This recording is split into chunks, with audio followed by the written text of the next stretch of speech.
comentar algo de esto. Os quiero preguntar, dentro de todo esto que dice el FMI, hablan de un cambio de paradigma, de cómo se está constituyendo en dos bloques. Hablábamos también de estas declaraciones de Yellen esta misma tarde, argumentando que en realidad se va contra China, pero no es contra China, sino que hay que tener cuidado con los aliados de Rusia. Es decir, estamos teniendo ya este tipo de diferenciación. Tus productos entran aquí, los tuyos no. ¿Hasta qué punto esto, más allá de la economía global, va a suponer un freno real o que podamos ver en términos de recesión desde el prisma del ciudadano? Aquí yo creo que el tema es si por primera vez en mucho tiempo a lo mejor no se está poniendo encima de la balanza más el peso político, y en este caso de política con mayúsculas, democracia, respecto al peso del crecimiento económico. Es decir, la realidad del informe del FMI es que cambia los riesgos. Dice, mira, en el último todavía hablábamos del riesgo del COVID porque en China estaban que sí, que no, ya lo quitamos. ¿Cuál es el que ponemos encima de la mesa ahora mismo? Pues ponemos el efecto que está causando esa fragmentación de la globalización, ¿no? Habla también de la apreciación del dólar, que tiene que ver con lo que acabamos de hablar ahora mismo de la política monetaria en Europa y, por supuesto, de las crisis bancarias, ¿no? Pero la fragmentación la pone en el centro. Entonces, claro, ¿qué ocurre? Estados Unidos, en definitiva, está en guerra con Ucrania, perdón, con Rusia a través de Ucrania. Estados Unidos está en guerra con Rusia a través de Ucrania. Y resulta que Rusia tiene un pacto estratégico a largo plazo con China, que responde más a los intereses de China que de Rusia. Es decir, Rusia aquí simplemente es bueno, pues el chivo expiatorio que está utilizando China para, igual que en su momento utilizó Corea, para avisar, oye, que podemos provocar aquí un lío de mayor orden.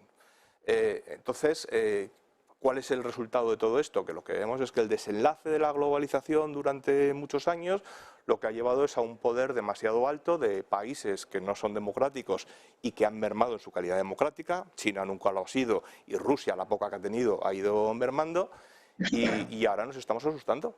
Y diciendo, ¿y a dónde vamos? ¿No? Porque eso que nos habíamos propuesto, que era llevar la democracia a través del comercio, del libre comercio, no ha funcionado. Lo que está funcionando es lo contrario. El autoritarismo está llegando a nuestras democracias a través del libre comercio. Y por eso digo que no sé si nos está empezando a valorar más esto, y tendría sentido que la economía, y empezando a tomar decisiones que económicamente van a ser malas, porque es mucho menos eficiente un mundo fragmentado que un mundo unido, pero empezar a ponerle freno sobre todo por el efecto contagio que vamos viendo en India, que también ha retrocedido en su democracia, lo que está ocurriendo en América Latina, lo que puede pasar en África, etcétera, etcétera. Pero vosotros veis esto permeando al ciudadano.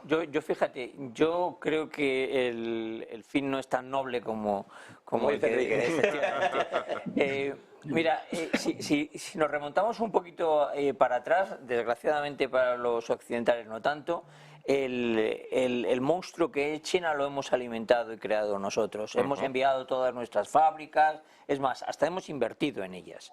Cuando resulta de que ellos no te permitían ni ser el propietario de tus propias fábricas, porque te exigían que hubiese un socio chino con el 51%, dinero que tú ponías.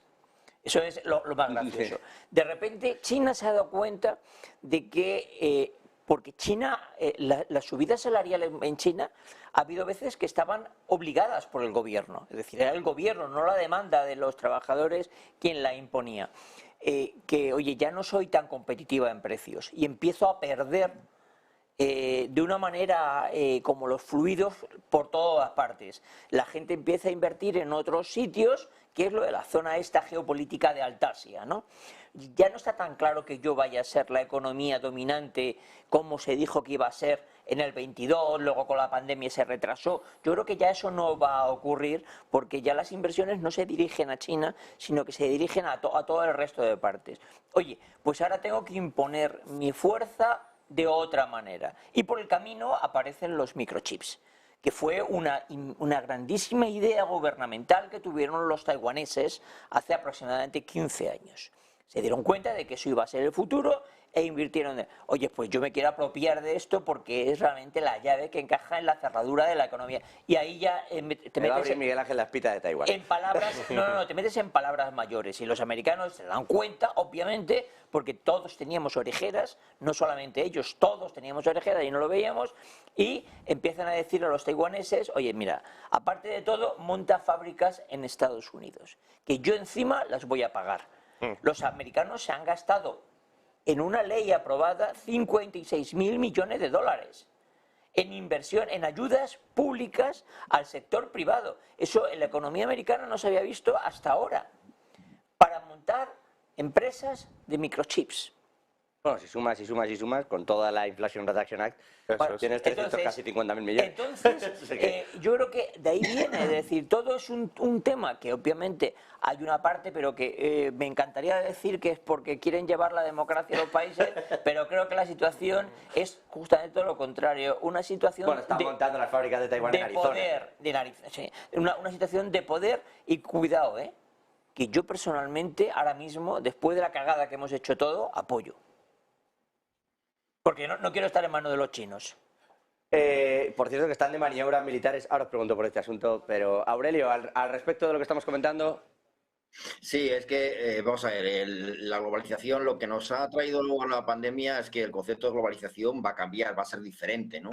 O sea, todos los problemas derivados de la pandemia en las cadenas globales de suministro ha puesto en alerta a cualquiera que haga negocios en el mundo y, por lo tanto, vamos a ver eso cómo se reestructura. Hablando de China, bueno, pues está claro que China va camino de su expansión económica más lenta en los últimos 40 años prácticamente, ¿no?